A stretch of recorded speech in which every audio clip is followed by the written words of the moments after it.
নমস্কাৰ প্ৰিয় বন্ধু বান্ধৱীসকল আপোনালোক সকলোকে স্বাগতম জনাইছোঁ আমাৰ ইউটিউব চেনেল আছাম ডেইলিলৈ। আজি আমি লৈ আহিছোঁ জানুৱাৰী মাহৰ ফাৰ্ষ্ট উইকৰ কাৰেণ্ট এফেয়াৰ্ছ। চ' আহক ভিডিঅ'টো আৰম্ভ কৰোঁ। The first question is which organisation publishes the digital payment index? কোনটো সংগঠনে ডিজিটেল পে'মেণ্ট ইণ্ডেক্স প্ৰকাশ কৰে? আৰু ইয়াৰ কাৰেক্ট এনচাৰটো হৈছে ৰিজাৰ্ভ বেংক অফ ইণ্ডিয়া। ইয়াৰ লগত জড়িত কেইটামান এডিশ্যনেল ইনফৰ্মেশ্যন আমি জানি লওঁ। Current governor of R B I বৰ্তমানৰ গভৰ্ণৰ হৈছে Shaktikanta Das. R B I was establish in 1935। R B I 1935 চনত স্থাপন কৰা হৈছিল আৰু ইয়াৰ হেডকোৱাৰ্টাৰ হৈছে মুম্বাইত। নেক্সট কুৱেশ্যনটোলৈ যাওঁ। Which union territory has bagged the award for the best performing union territory in India for implementing the PMAY? PMAY আঁচনি ৰূপায়ণৰ ক্ষেত্ৰত বেষ্ট পাৰফৰ্মিং ইউনিয়ন টেৰিটৰী কোনে লাভ কৰিছিল? আৰু ইয়াৰ কাৰেক্ট এনচাৰটো হৈছে পুডুচেৰী। PMAY ফুল ফৰ্মটো হৈছে প্ৰধানমন্ত্ৰী আৱাস যোজনা আৰু ইয়াক লঞ্চ কৰা হৈছিল 2015ত। আৰু বেষ্ট ষ্টেট কোনে লাভ কৰিছিলে ফৰ ইমপ্লিমেণ্টিং PMAY স্কিম? সেইখন হৈছে উত্তৰ প্ৰদেশ। আৰু best north east hill state হৈছে ত্ৰিপুৰা। নেক্সট কুৱেশ্যনলৈ যাওঁ। What is the name of India's first indigenously designed and developed airdroppable container, which was recently? India's first indigenously developed and designed airdroppable container to নাম কি হৈছে? আৰু সেইটো হৈছে Sahyag NG. The Sahyag NG was designed by DRDO and Aventel, a private company. আৰু এই Sahyag NG টো কোনে ডিজাইন কৰি উলিয়াইছিলে? সেইটো হৈছে DRDO আৰু Aventel নামৰ এটা private company. The test trial of Sahyag NG were conducted by Indian Navy and DRDO. আৰু ইয়াৰ টেষ্ট ট্ৰায়েলটো DRDO আৰু ইণ্ডিয়ান নেভিৰ দ্বাৰা কণ্ডাক্ট কৰা হৈছিল। আৰু কেইটামান আমি DRDOৰ বিষয়ে জানি থওঁ। DRDOৰ হেডকোৱাৰ্টাৰ ক'ত অৱস্থিত? নিউ দিল্লীত। আৰু DRDOৰ বৰ্তমান চেয়াৰমেন হৈছে doctor G Satish Reddy. Next কুৱেশ্যনটোলৈ যাওঁ। Which country is set to join as the 6th member of the 5 Eyes intelligence network? 5 Eyes ইণ্টেলিজেঞ্চ নেটৱৰ্কত এজ এ 6 কাণ্ট্ৰি কোনে জইন কৰিব বিচাৰিছে? সেইখন কাণ্ট্ৰি হৈছে জাপান। 5 Eyes কাণ্ট্ৰিকেইখন হৈছে Australia, Britain, Canada, New Zealand and the United States. Next কুৱেশ্যনলৈ যাওঁ। Which country announce to develop the world's first wooden satellite by 2023? কোনখন দেশে 2020 চনৰ ভিতৰত বিশ্বৰ ফাৰ্ষ্ট উডেন ছেটেলাইট নিৰ্মাণ কৰি উলিয়াব? আৰু ইয়াৰ কাৰেক্ট এনচাৰটো হৈছে Japan. Japan's Sumitomo Forestry Company and Kyoto University aims to launch the world's first wood-based space satellite by 2022-2023 to combat the problem of space junk. এইটো কোনে নিৰ্মাণ কৰি উলিয়াব? জাপানৰ Sumitomo Forestry Company আৰু Kyoto University। জাপানৰ কথা কেইটামান জানি থওঁ। জাপানৰ কেপিটেল হৈছে টকিঅ' আৰু জাপানৰ কাৰেঞ্চি হৈছে জাপানিজ ইয়েন। নেক্সট কুৱেশ্যনটোলৈ যাওঁ। In which state India's first rice ATM will be launched?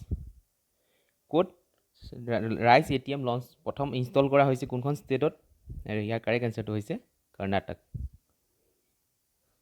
The minister said that the rice ATM will be beneficial for below poverty line card holders who do not find to go to the public distribution system center during work hour. মানে ইয়াৰ মূল উদ্দেশ্যটো হৈছে যিখিনি বিল' poverty লাইনৰ মানুহ আছে, দৰিদ্ৰ সীমাৰেখাৰ তলৰ ব্যক্তি আছে, তেওঁলোকে যাতে কাম কৰাৰ সময়ত লাইনত থিয় হৈ থাকিব নালাগে। এইটোৱেই হৈছে ৰাইচ ATM ইনষ্টল কৰা এই মেইন উদ্দেশ্য। বেংগালুৰু এইটো হৈছে কেপিটেল, কৰ্ণাটকৰ কেপিটেল হৈছে বেংগালুৰু। নেক্সট কুৱেশ্যনলৈ যাওঁ। Recently where did Kiren Rijiju start the first Khelo India sports school of North East? কোনখন চিটিত কিৰেণ ৰিজিজুৱে first Khelo India sports school start কৰিছে? আৰু ইয়াৰ কাৰেক্ট এনচাৰটো হৈছে শ্বিলং। আৰু ইয়াৰ নামটো হৈছে Assam rifle public school. Next কুৱেশ্যনটোলৈ যাওঁ। Who was awarded DRDO's Scientist of the Year 2020? DRDOৰ Scientist of the Year 2020 কোনে লাভ কৰিছে? ইয়াৰ কাৰেক্ট এনচাৰটো হৈছে হেমন্ত কুমাৰ পাণ্ডে। কি কাৰণে লাভ কৰিছিলে? Hemanta Kumar Pandey has developed anti-radiation cream along with medicine to treat eczema and toothache in addition to leukosin. তেওঁ লিউকোচিনৰ উপৰিও এটা এণ্টি ৰেডিয়েশ্যন ক্ৰীম নিৰ্মাণ কৰি উলিয়াইছিলে to treat eczema and toothache. Next কুৱেশ্যনলৈ যাওঁ। Who has become first female chairperson of steel authority of India? চেলৰ প্ৰথম ফিমেল চেয়াৰপাৰ্চন কাক নিযুক্ত কৰা হৈছে? ইয়াৰ কাৰেক্ট এনচাৰটো হৈছে সোমা মণ্ডল। চেলৰ বিষয়ে আমি কেইটামান কথা জানি লওঁ। চেলৰ হেডকোৱাৰ্টাৰ নিউ দিল্লীত অৱস্থিত। আৰু চেল কোন চনত স্থাপন কৰা হৈছিল? 19 জানুৱাৰী 1954। নেক্সট কুৱেশ্যনটোলৈ যাওঁ। Which Indian space startup successfully test fired a solid propulsion rocket engine name Kalam 5? Kalam 5 নামৰ এটা ৰকেট ইণ্ডিয়াৰ কোনটো স্পেচ ষ্টাৰ্টআপে ছাকচেছফুলি টেষ্ট কৰিছে? আৰু ইয়াৰ কাৰেক্ট এনচাৰটো হৈছে স্কাইৰুট এৰ'স্পেচ।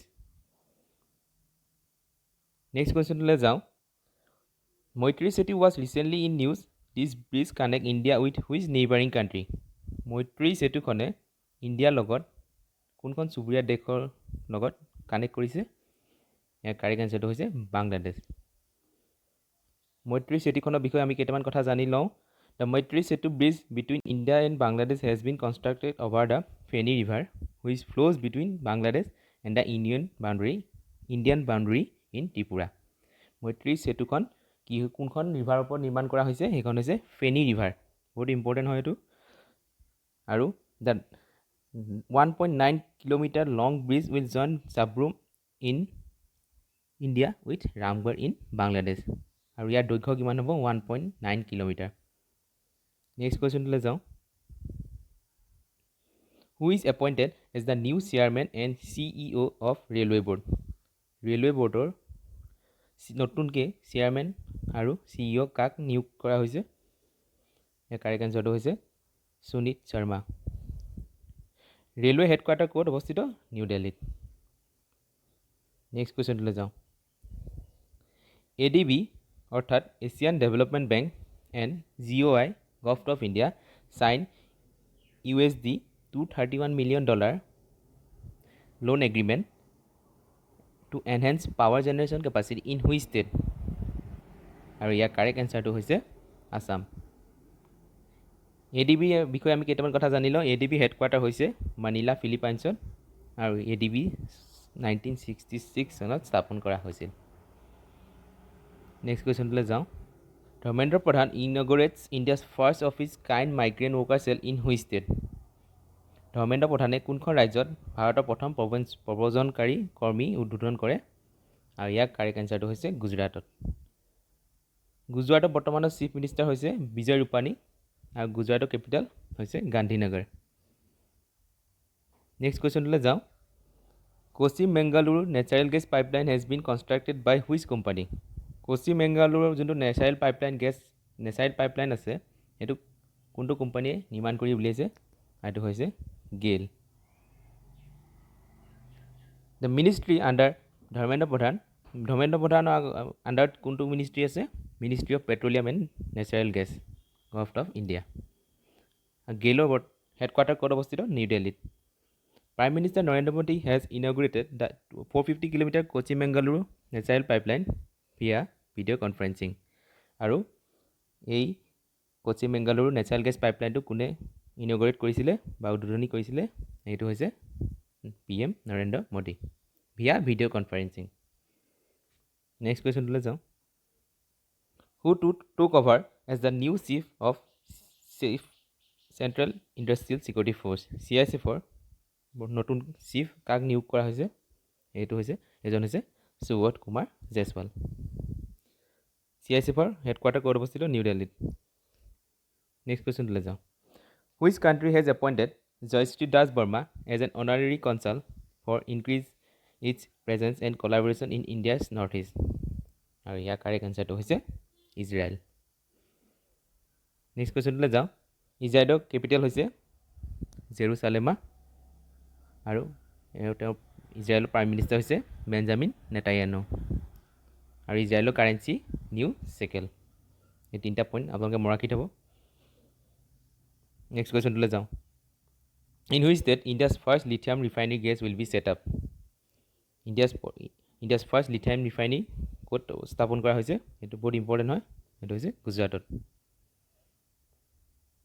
গোৱা চিপয়াৰ্ড লিমিটেড অৰ্থাৎ GSL has begged the ₹65 crore contract to build 12 anti-ramming patrol boats that would be deployed at Pangong Lake.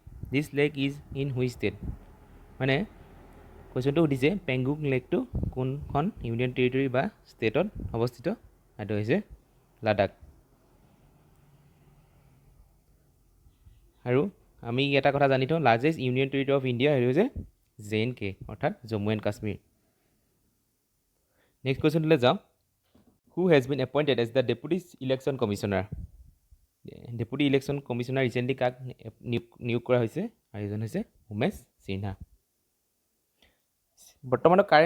বৰ্তমানৰ চিফ ইলেকশ্যন কমিশ্যনাৰ কোন হয় ইণ্ডিয়াৰ এইজন হৈছে Sunil Arora election commission was form in 25 January 1950 আৰু ইয়াৰ হেডকোৱাৰ্টাৰ হৈছে নিউ দিল্লীত